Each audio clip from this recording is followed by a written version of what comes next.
안녕하세요. 글 읽어주는 낭낭이입니다. 오늘은 1000번의 죽음이 내게 알려준 것들이라는 책을 준비했습니다. 이 책의 저자인 김여환님은 알코올 중독자인 아버지와 정신분열증인 어머니 아래에서 자랐다고 합니다. 결핍과 상처투성이었던 어린 시절을 극복하기 위해 남들보다 더 열심히 공부했다고요.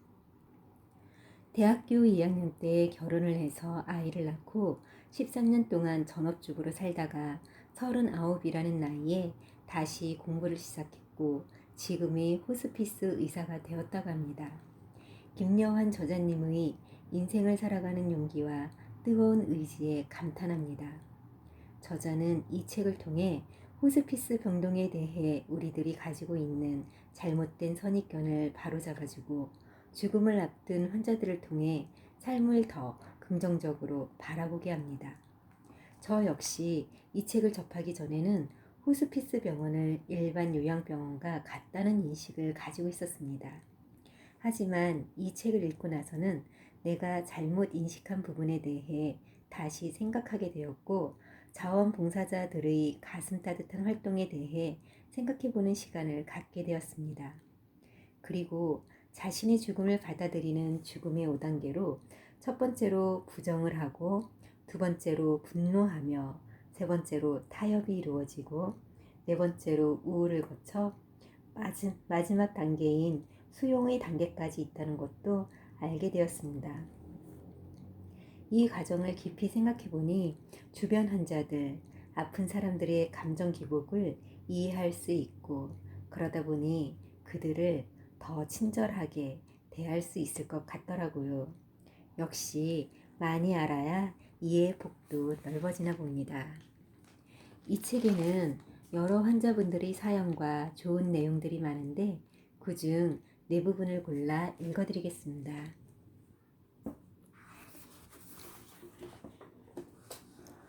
죽음이 아니라 삶의 완성을 준비하는 곳. 하루 중 태양이 가장 찬란할 때는 태양이 지기 직전인 석양 무렵이 아닐까. 어둠을 몰아내고 세상의 빛과 온기를 나눠준 태양은 하루 일과에 지친 우리를 위로하듯 지평선 너머로 쓰러지며 어느 때보다 밝고 붉게 타오른다.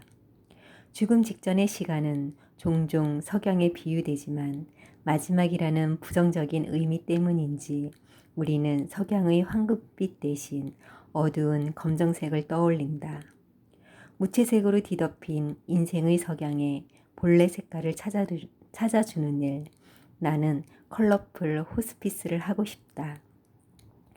얼굴이 뽀얀 경혜 씨는 결혼한 지 2년째 되었을 때 머리뼈에 암이 생겼다. 아장아장 걸음마를 시작한 딸아이와 함께하는 평화롭고 행복하던 신혼 시절은 예기치 못한 불행 앞에 검고 어둡게 변해버렸다. 다행히 수술이 잘 되어 목숨을 잃지는 않았지만 15년이 넘는 동안 재발되면 수술하고 재발되면 수술하기를 7차례나 반복했다. 몸이 아파서 둘째 아이는 생각도 할 수 없었다. 자격지심으로 주눅이 든 경혜 씨는 훤칠하고 잘생긴 남편에게 다른 여자가 생기지는 않을까 하는 피해 의식에 시달리기도 했다. 하지만 남편은 아픈 아내에 대한 사랑과 의리를 저버리지 않았다. 그런 남편에게 도움이 되고 싶은 마음에 경혜 씨는 남편의 만류에도 불구하고 몸이 아프지 않을 때면 친구 가게에서 아르바이트를 하며 병원비를 보탰다. 그러는 사이 어린 딸아이는 고등학생이 되었다. 그런데 한 달 전부터 두 눈이 안 보였다. 그동안 치료해온 주치의는 수술이 힘들다고 말했다. 투병 생활이 길었기 때문에 더 이상 어떻게 할 수 없다는 말이 더 믿기지 않았다. 이제 암은 친구처럼 같이 가는 거려니 했다. 긴 시간을 암과 함께 보내면서도 암 때문에 죽는다는 생각은 해본 적이 없었다. 아니, 하고 싶지 않았다. 시간이 지나자 주먹만한 암 덩어리가 입 첨장을 뚫고 내려왔다. 그것은 점점 커지더니 혀를 눌렀다. 숨쉬기도 힘들었고 발음도 어눌해졌다. 늘 암에 시달려왔지만 죽음은 멀리 있다고 생각했는데 갑자기 죽음이 그녀를 향해 큰 보폭으로 성큼성큼 다가오고 있었다. 내가 경혜 씨를 처음 만났을 때 그녀는 이미 두 눈이 멀어버린 뒤였다. 그녀는 자신의 마지막 주치의를 보지도 못한 채 어둠 속에서 죽음을 기다리고 있었다. 그래도 청각과 정신만은 분명하게 깨어 있었다. 잠을 재워주세요. 죽여주세요. 혀를 짓누른 암덩어리 때문에 발음이 어눌했지만 그 두 말만은 또렷하게 발음하곤 했다. 우리는 어둠 속에 머물러 있는 그녀의 얼마 남지 않은 삶에 색깔을 입히기 위해 노력했다. 나는 그녀의 고통을 덜기 위해 마약성 진통제와 항우울제를 처방했다. 간호사는 코와 입으로 넘어가는 고름덩어리를 뽑아주었다. 목욕 봉사자는 그녀의 몸을 씻겨주었고 마사지 봉사자는 그녀에게 발 마사지를 해주었다. 후각이 마비되어 라벤더 향을 맡을 수 없는 그녀에게 마사지 봉사자가 대신 이문세의 옛사랑을 불러주자 경혜 씨는 자신의 애창곡을 따라 부르며 즐거워했다. 음악을 좋아하는 그녀에게 청각이 남아있어 다행이었다. 경혜 씨는 루시아라는 예쁜 세례명을 가진 천주교 신자였다. 그래서 대구 의료원의 원목 수녀님이 입원할 때부터 돌봐주셨다. 수녀님은 안락사를 원하는 그녀에게 이렇게 말했다. 루시아, 지금 시간이 힘들다고 스스로 생명을 저버리면 이제까지 열심히 살아온 삶이 보람 없잖아요. 이렇게 잘 버텨왔는데 마지막에 자살로 생을 망쳐버리면 하느님 앞에서 무슨 말을 할 수 있겠어요. 신앙심이 돈독했던 경혜 씨는 수녀님이 말하는 조금 남은 삶의 의미를 받아들이는 듯 했다. 그녀는 이제 죽여주세요 하고 말하는 대신 배가 고파요 라고 말했다. 입맛이 없다며 아무것도 먹기 싫어하던 그녀였다. 배가 고프다는 것, 음식을 원한다는 것, 내게는 그것이 경혜 씨가 살아있고 살고 싶어 한다는 증거로 여겨졌다.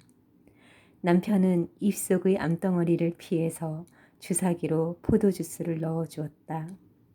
경혜 씨가 기운을 차리자 우리는 비올라를 좋아하는 경혜 씨를 위해 작은 음악회를 기획했다. 음악회가 열린다는 말을 듣자 경혜 씨는 염색을 하고 싶다고 했다. 그녀의 머리는 항암제 때문에 백발이 되어 있었다. 눈이 멀기 전 자신의 마지막 모습을 기억하고 있던 그녀는 백발이 된 머리카락이 마음에 걸렸나 보았다. 경혜 씨의 착한 남편이 염색약을 사들고 왔다. 머리카락을 까맣게 염색하자 그녀의 흰 얼굴이 더욱 도드라져 보였다. 경혜 씨는 볼 수 없었지만 우리는 그녀의 얼굴이 광채로 빛나는 모습을 볼 수 있었다. 까만 머리카락을 되찾은 경혜 씨에게 점잖은 검정 재킷을 입혀주었다. 연주에 앞서 현악기와 금관악기 연주자로 구성된 봉사단원들이 경혜 씨의 침대를 대강당으로 옮겼다. 잠시 후 현악기의 선율이 대강당을 가득 메웠다. 경혜 씨는 남편과 딸의 손을 꼭 잡고 자신의 마지막 남은 감각을 총동원해 세상의 따뜻함을 느끼고 있었다. 경혜 씨를 위한 작은 음악회는 더 이상 작은 음악회가 아니었다. 연주가 끝나자 경혜 씨는 허공에 대고 박수를 짝짝짝 치더니 어눌한 발음으로 말했다. 아, 행복해. 요즘 경혜 씨는 죽여주세요 하고 말하지 않는다. 며칠 전 회진할 때 경혜 씨에게 뭐 하세요? 하고 묻자 그녀는 가족을 위해 기도해요 하고 대답했다. 그 말을 할 때 그녀의 발음은 여느 때보다 더 또렷했다. 나치 강제 수용소에서 살아남은 정신과 의사 프랭클 박사는 죽음의 수용소에서라는 책에서 어떤 경우라도 삶의 의미를 잃지 말라고 당부한다. 호스피스가 하는 일도 삶의 의미를 찾아주는 일이다. 사는 것이 서툴러 노숙자가 된 사람, 불받을 피부치 하나 없는 외로운 사람, 너무 일찍 찾아온 병마 때문에 생을 마음껏 즐기지 못했던 사람, 그가 누구든 어떤 삶을 살았든 인생의 마지막은 석양처럼 눈부셔야 한다. 우리가 서로의 어둠에 물감이 될 때 인생의 마지막은 황금빛 석양처럼 빛난다. 그때 컬러풀 호스피스가 완성될 것이다. 죽음을 위해서가 아니라 삶의 완성을 위해서 우리는 서로를 도와야 한다. 마지막을 응시하고 살아야 하는 이유. 춘천 MBC 방송국에서 자살 예방 다큐멘터리를 만들기 위해 우리 병동을 찾았다. 그들은 호스피스 병동에 오기 전 자살로 생을 마감한 가족 때문에 고통을 겪는 사람들을 취재하고 비과학적인 영의 세계를 담은 티베트의 조장 장면을 촬영하기도 했다고 한다. 조장은 시신을 토막내어 새들이 먹이로 던져주는 티베트의 장례 문화이다. 국내외를 넘나들던 취재팀은 죽음과 관련된 것들을 찾아다니다 보면 자살 예방에 대한 해답을 찾을 수 있지 않을까 하는 생각으로 우리 병동을 방문했다. 우리나라의 자살률이 10년 전보다 130.2% 증가했다는 통계를 본 적이 있다. OECD 회원국 중 가장 높은 자살률이다. 특히 80대 자살률은 20대보다 5배 이상이 높아졌고 노인 자살이 심각한 사회 문제가 되었다. 전직 대통령이 자살을 하고 전직 대법원장이 한강에 투신하고 톱스타들의 자살이 자주 신문지상에 오르내려 사람들을 경악하게 만든다. 자살이 성별과 연령, 지위 고하를 막론하고 전염병처럼 퍼지는 현실을 어떻게 받아들여야 할까? 살다 보면 어려운 일도 있고 그 중에는 참고 견디다 보면 시간이 해결해 주는 일도 있다. 스스로 목숨을 끊는 사람들이 많아지고 있다는 것은 시간조차 해결할 수 없는 일들이 있기 때문이리라. 결국 자살률이 높다는 것은 지금 행복하지 않고 미래에서도 희망을 발견할 수 없는 사람들이 그만큼 많다는 증거가 아닐까. 결국 삶과 죽음의 열쇠는 행복과 희망에 달려 있을 것이다. 머리는 희끗희끗하고 등산복 차림에 배낭을 둘러맨 연출가와 카메라 감독을 보며 나는 치르치르와 미치르를 떠올렸다. 행복과 희망을 상징하는 파랑새를 찾아 길을 떠난 치르치르와 미치르처럼 두 사람은 몇 달째 파랑새를 찾아 전국을 떠돌고 있었다.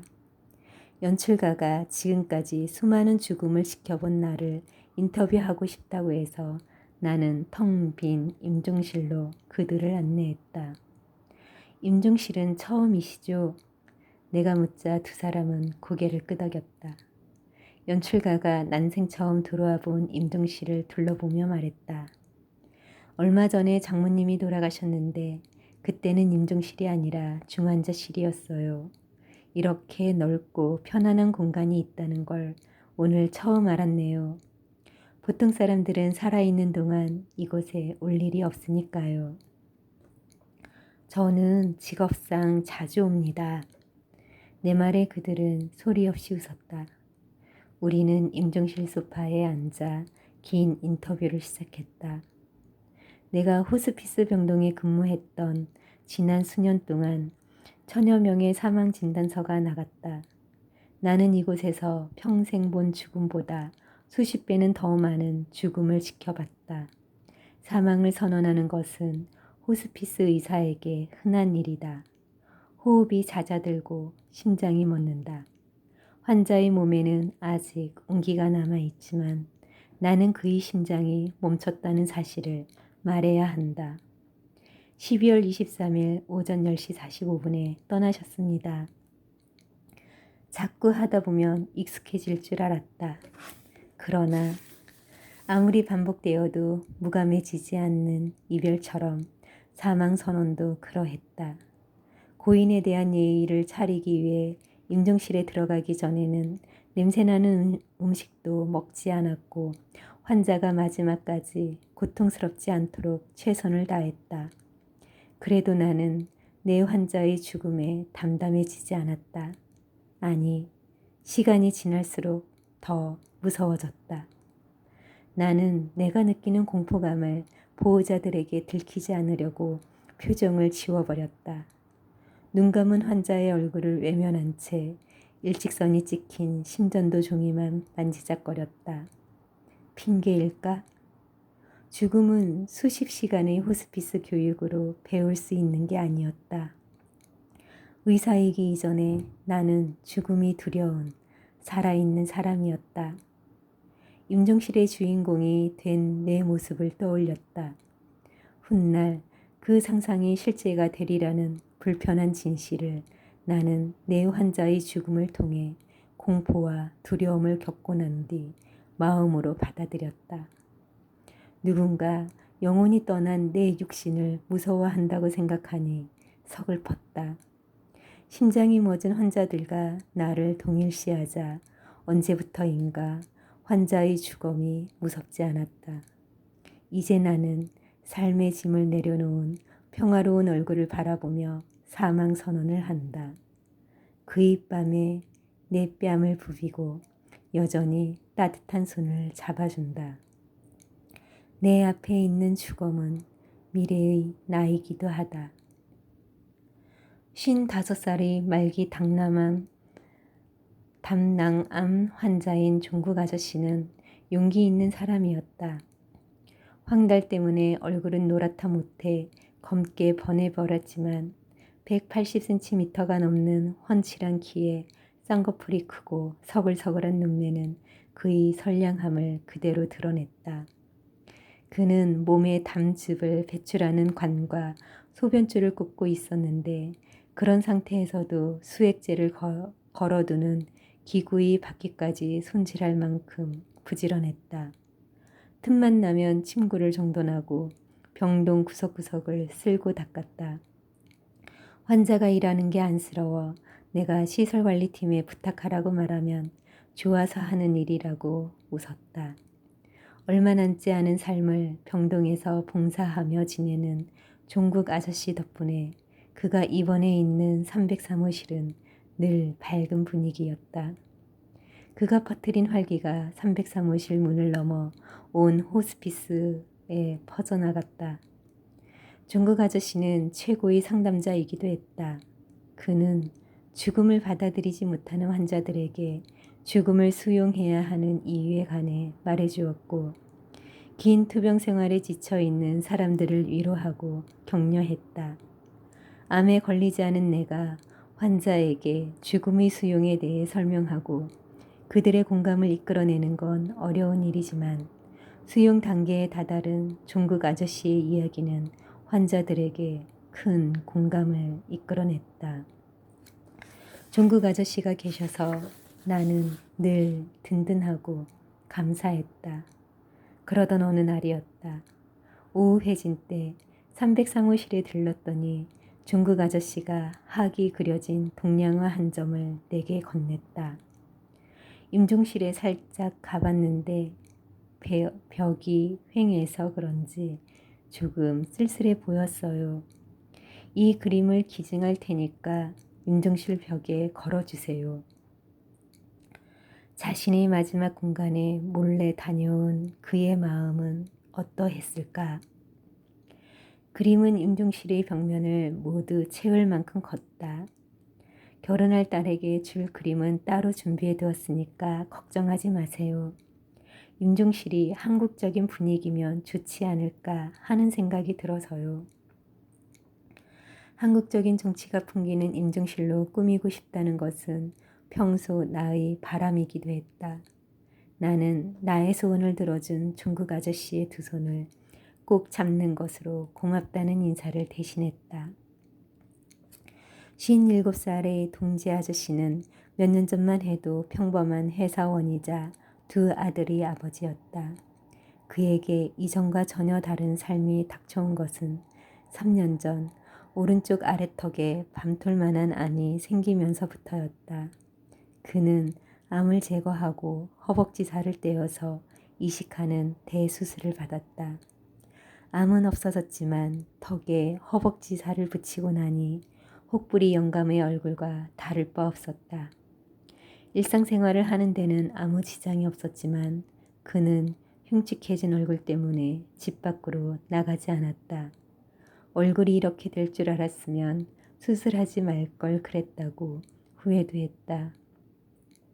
이혼한 아내가 식사도 챙겨주고 한 집에 살면서 이런저런 일을 도와주었지만 한순간 뒤바뀐 삶을 받아들이기는 쉽지 않았다. 1년 후 암은 왼쪽 아래턱에서 재발했다. 이미 한 번의 수술 후 변해버린 얼굴 때문에 크게 충격을 받았던 동지 아저씨는 수술도 방사선 치료도 받지 않았다. 그러자 상황은 더욱 참혹해졌다. 방치된 암세포가 아래턱을 녹여버리자 혀와 치아가 그대로 드러났다. 이제 아저씨는 아내를 포함해 누구에게도 얼굴을 보여줄 수 없었다. 마스크를 낀 채 집안에만 머물면서 냄새나는 분비물을 혼자 처리했다. 통증이 심해지고 죽도 삼킬 수 없는 지경이 되었을 때 동지 아저씨는 비로소 병원을 찾았고 나의 환자가 되었다. 매일 암 환자를 보는 나에게도 동지 아저씨의 모습은 말할 수 없이 처참했다. 반이 없어진 얼굴에 큼직한 혀가 툭 튀어나와 있고 덜렁거리는 치아 몇 개가 보였다.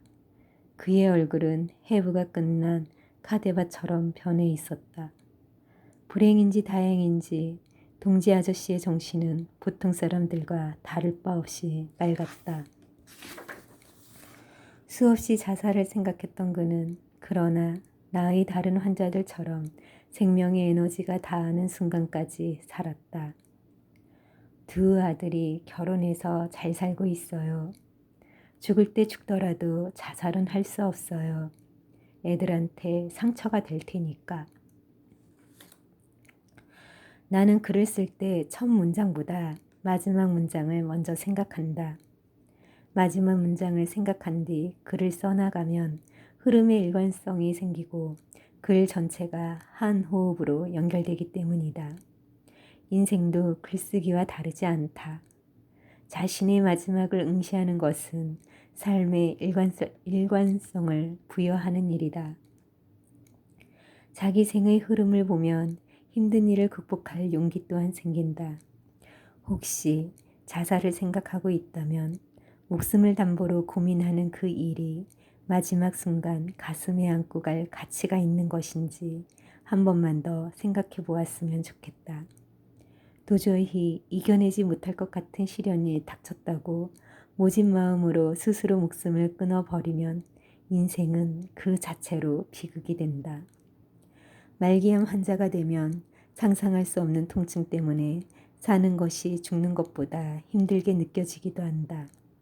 그러다 보면 어느 순간 자살을 떠올리게 될 수도 있다.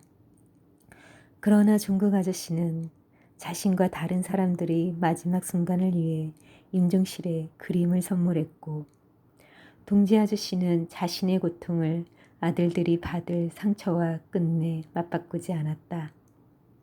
내가 두 사람을 존경했던 건 그들이 죽음이라는 시련을 정면으로 바라보는 용기를 가졌기 때문이고 그렇게 자기 인생의 승자가 되었기 때문이다.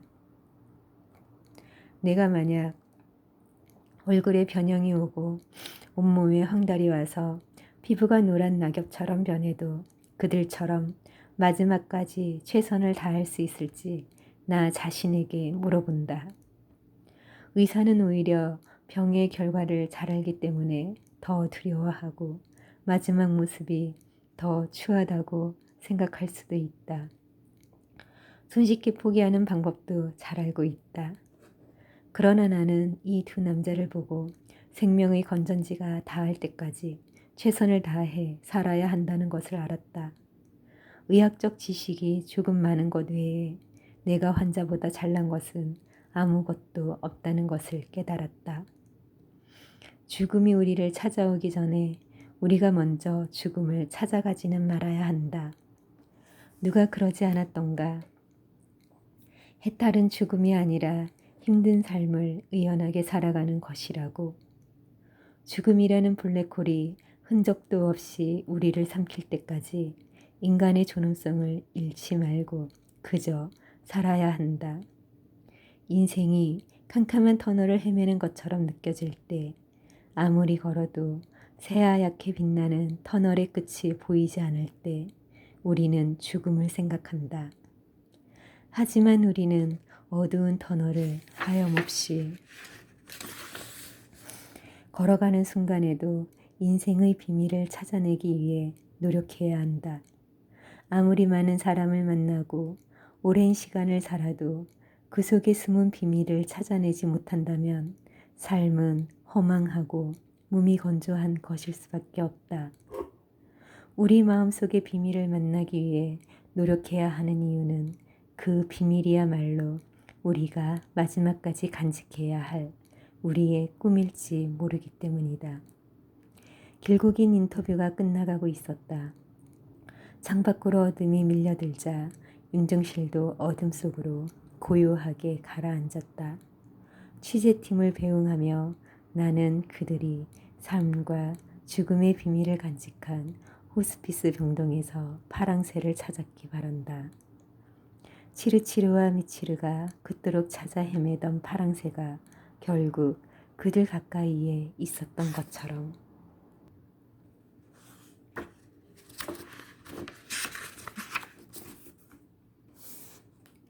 신이 내린 최고의 선물, 모르핀. 플라톤은 신이 인간에게 준 가장 아름다운 선물이 와인이라고 했다. 하지만 나는 호스피스 의사가 된 뒤 신이 인간에게 내린 최고의 선물은 모르핀이라고 생각하게 되었다. 1803년 독일의 세터너가 꿈의 신인 몰페우스의 이름을 따서 만든 이 약을 사람들은 마약이라고만 알고 있고 언급하는 것조차 금기시 여긴다. 하지만 우리는 모르핀에 대해 알아야 한다. 그래야 아프지 않고 죽을 수 있기 때문이다. 모르핀은 우리를 죽음의 공포보다 끔찍한 암성 통증에서 해방시켜준다. 세계보건기구의 추정에 따르면 암 환자 480만 명과 말기 에이즈 환자 140만 명이 고통에 대한 완화 치료를 받지 못하고 있다고 한다. 미국, 캐나다, 프랑스, 독일, 영국, 호주, 6개국은 전 세계 모르핀의 79%를 소비하지만 세계 인구의 80%를 차지하는 중하위권 국가의 모르핀 소비량은 6%에 불과하다. 부자 나라 환자들이 고통을 덜 받는 것이다. 그럼 우리나라는 어떨까? 같은 해 한국의 인구당 모르핀 사용량은 호주의 152분의 1, 일본의 11분의 1 정도였다. 우리나라 사람들이 호주나 일본 사람들보다 통증을 더 잘 참는 건 아닐 것이다. 단지 마약성 진통제에 대한 정보와 지식이 부족해서 고통스럽게 죽는 것이다. 암은 사망 원인 1위이다. 통계대로라면 우리도 암세포를 가지고 마지막을 보낼 가능성이 높다. 조직을 파괴하면서 무럭무럭 자라는 암덩어리는 사람마다 차이는 있지만 대부분 묵직한 암성 통증을 가져온다. 장기를 파먹는 핏덩어리를 가지고 있더라도 통증의 정도에 맞게 적당량의 모르핀을 사용하면 아기를 낳는 산통보다 더한 암성 통증에서 15분 만에 자유로워진다. 호스피스 의사인 내게 다이아몬드보다 소중한 모르핀은 그러나 다이아몬드처럼 비싸지도 않다. 한 앰플에 200원도 하지 않는 저렴한 약이다. 물론 모르핀은 알려진 대로 마약이고 엄격한 관리가 필요하다. 하지만 그뿐이다. 당뇨병 환자에게 인슐린 주사를 쓰듯이 암성 통증에 모르핀을 사용하는 것이다. 인슐린이 유발한 저혈당 때문에 당뇨 환자들이 응급실로 실려오는 경우가 있는데 모르핀은 해독제까지 있기 때문에 용법만 잘 지키면 어떤 약보다 안전하다. 암성 통증과 마약성 진통제에 대한 잘못된 상식 때문에 의미 없는 통증을 껴안고 지내는 환자들이 가진 흔한 오해 중 하나는 마약성 진통제를 자꾸 쓰면 중독이 된다는 것이다. 이것은 틀린 말이지만 많은 사람이 걱정하는 부분이기도 하다. 약제의 중독은 1만 명 가운데 2명으로 초보 골퍼가 홀인원 할 확률과 같고 교통사고를 당할 확률보다는 훨씬 적다. 나중에 통증이 더 심해지면 어떡하나 그때 쓸 약이 없는 건 아닐까 하는 의문도 많은 사람이 우려하는 점이다. 그러나 신은 모르핀이라는 선물에 희망을 잔뜩 넣어주었다. 대부분의 약은 쓸수록 부작용이 늘어나기 때문에 용량을 제한하는데 모르핀은 아무리 써도 통증에 대한 약효가 줄지 않는다. 전문적으로 표현하자면 모르핀은 통증에 대한 내성이 없다. 마약성 진통제에 대해 오해를 하고 있는 건 환자와 보호자들만이 아니다. 의료진도 마찬가지다. 말기 위암 환자인 영철 씨의 암성 통증을 조절하기 위해 내가 패치를 처방했을 때였다. 투명한 반창고처럼 생긴 패치는 한 번 부착으로 사흘간 효과를 지속할 수 있는 마약성 진통제다. 영철 씨는 활동적인 사람이었고 약물 부작용이나 통증도 일으키지 않았다. 그런데 어느 날 내가 영철 씨를 찾아갔을 때 그는 우울한 모습으로 누워 꼼짝도 못하고 있었다. 내가 무슨 일이냐고 묻자 영철 씨는 벌컥 화를 냈다. 다시는 패치를 사용하지 않겠어요. 왜 그러세요? 무슨 일이 있으셨어요? 인턴이 내가 붙인 패치를 보고 이거는 마지막에 하는 마약인데요. 그랬어요. 저 아직은 마지막이 아니거든요. 나는 영철 씨를 설득하느라 많은 시간을 보내야 했다. 오해가 풀릴 때까지 영철 씨가 통증에서 벗어날 수 없었음은 물론이다. 교육받지 못한 의료진이 환자를 고통스럽게 한 것이다. 프랑스의 소설가 시몬느 드 보부아르는 1964년에 발표한 죽음의 춤이라는 책에서 암과 싸우는 어머니의 고통을 차분하게 묘사했다. 마약성 진통제가 제한적으로 사용되던 시대였기 때문에 보부아르의 어머니는 죽음을 앞두고 엄청난 통증과 맞서 싸워야 했다. 보부아르는 그런 어머니를 지켜보며 사람이 죽음을 인식하고 받아들인다 할지라도 그것은 무엇으로도 정당화할 수 없는 폭력이다 라고 썼다. 톱니바퀴로 배를 자르는 듯한 통증을 느끼면서 죽어가는 것은 보부아르의 말처럼 무엇으로도 정당화할 수 없는 폭력일 것이다. 나는 호스피스 의사로서 당부하고 싶다.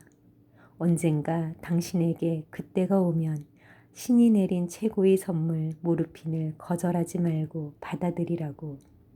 나는 신이 우리가 아프지 않게 죽어가기를 그리하여 죽음의 맨 얼굴을 응시하기를 바랐을 거라고 감히 생각한다. 죽음의 맨 얼굴은 평화롭다. 다만 통증 때문에 죽음이 어둡고 무서운 것으로 왜곡되었을 뿐이다. 고통 없는 죽음은 결코 폭력적이지 않다.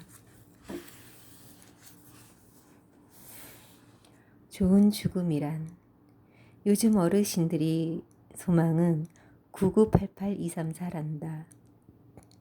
99세까지 팔팔하게 살고 2, 3일 앓다 4일 만에 죽자는 뜻이다. 한평생 죽음을 연구한 엘리자베스 키블러 로스는 죽음의 의사답게 손자 손녀가 침대 주위를 뛰어노는 가운데 삶의 마지막을 완성했다. 그녀의 나이 78세였다. 대부분의 사람이 엘리자베스 키블러 로스와 같은 죽음을 원할 것이다. 나이는 적어도 80세 전후인 게 좋을 듯하고 자식들을 잘 키워 놓았어야 하고 병마의 고통에 시달리지 않고 고통 없이 잠들듯 죽는 것. 흔히 우리는 이것을 좋은 죽음이라고 한다. 하지만 좋은 죽음에 대한 나의 생각은 다르다. 죽음은 성난 바다와 같아 언제든지 삶을 덮칠 수 있고 슬픔은 폭풍을 치는 날의 파도처럼 언제든 범람할 수 있다. 태어남을 선택할 수 없듯 죽음 또한 선택할 수 없는 우리는 쓰나미처럼 닥쳐오는 갑작스런 죽음 앞에서 웰다잉을 기대할 수 없는 것일까? 나는 좋은 죽음에 대한 정의가 바뀌어야 한다고 생각한다. 좋은 죽음에 관해 충고하는 책들은 하나같이 유언을 하고 장기 기증을 하고 사전 의료 지시서를 쓰라고 말한다. 그러나 나는 아무리 철저하게 준비해도 그것을 실천하는 게 얼마나 어려운지 우리 병동에서 매일 본다. 예를 들어 암 환자는 신체 상태 때문에 장기 기증을 할 수 없다. 오랜 심사숙고 끝에 자신의 몸을 해부용 시신으로 기증할 결심을 하는 환자도 있지만 우리 병동에서는 한 번도 기증이 이루어지지 않았다. 보호자가 원하지 않기 때문이다. 살아가는 동안 계획이 계획으로만 끝나는 일이 너무 많듯이 죽음에 대한 계획도 헛된 시도로 끝나는 경우가 많다. 좋은 죽음을 배우는 방법에 대해서도 나는 다른 생각을 가지고 있다. 책으로 배우거나 서류로 준비하기보다 마음으로 배우는 게 중요하다. 누군가 우리 곁을 떠나는 슬픔을 겪고 나서야 아주 조금 배울 수 있는 것이 죽음이다.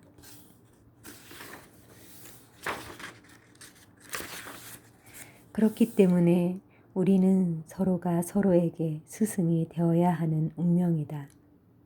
자그마한 키에 희끗희끗한 흰 머리가 잘 어울리는 50대의 준하 아저씨는 우리 병동 봉사자 대표인 양을천 회장님의 추천으로 연주 봉사를 나오게 되었다.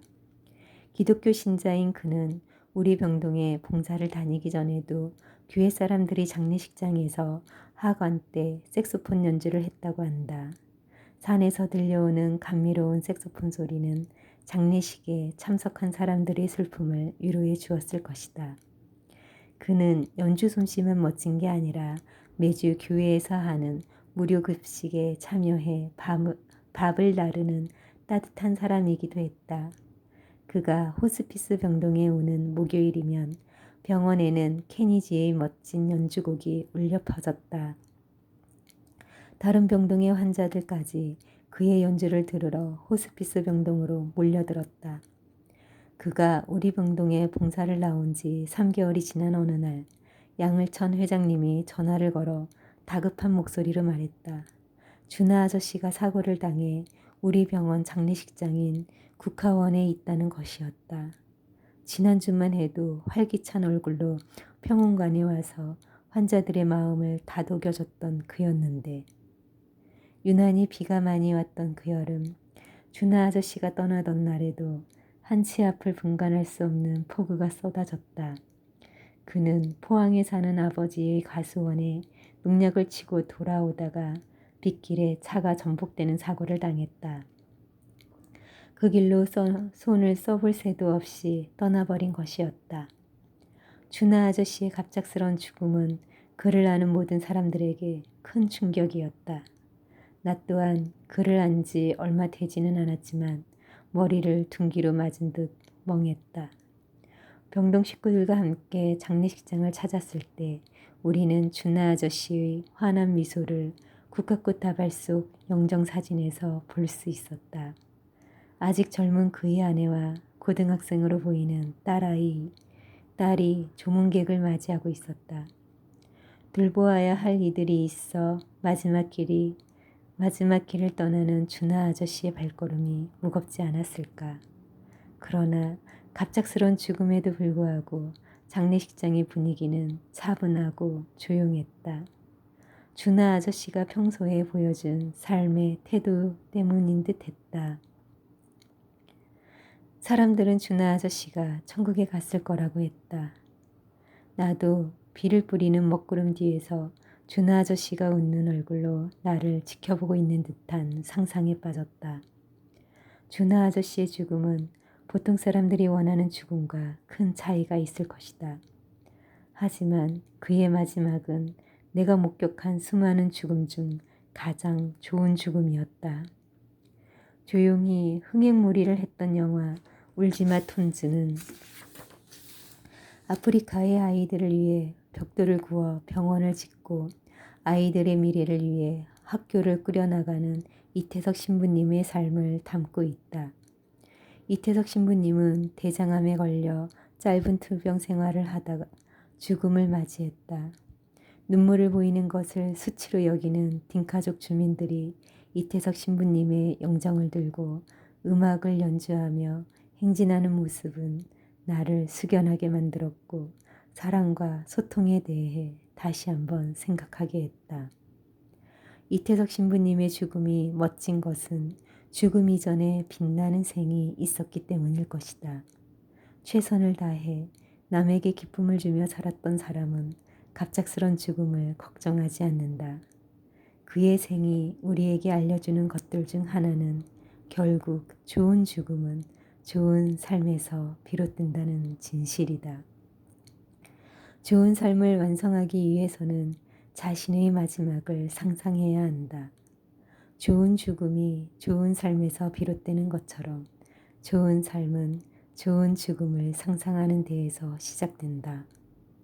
오늘도 나는 임종실에서 하루를 연다.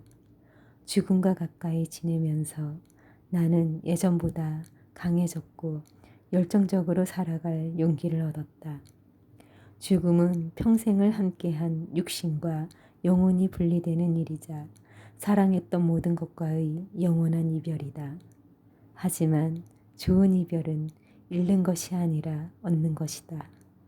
나의 환자들, 사랑했던 사람들, 그들과의 이별을 통해 내가 배운 것은 죽음이 아니라 삶이다. 이 외에도 여러 번 되뇌고 싶은 문장들이 있습니다. 144페이지에 있는 우리는 죽음과 싸워서 이길 수 없다.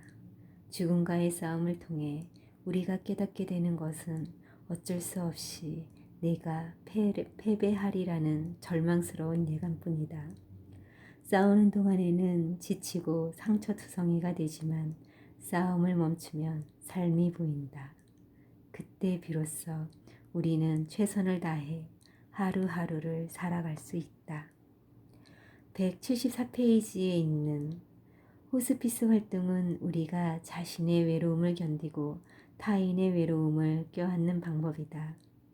우리가 내적 자아를 만날 때, 그리하여 스스로를 더 사랑할 때, 우리는 우리의 외로움과 타인의 외로움까지 보듬어 안게 된다. 여기까지 낭낭이었습니다. 즐거운 하루 되세요.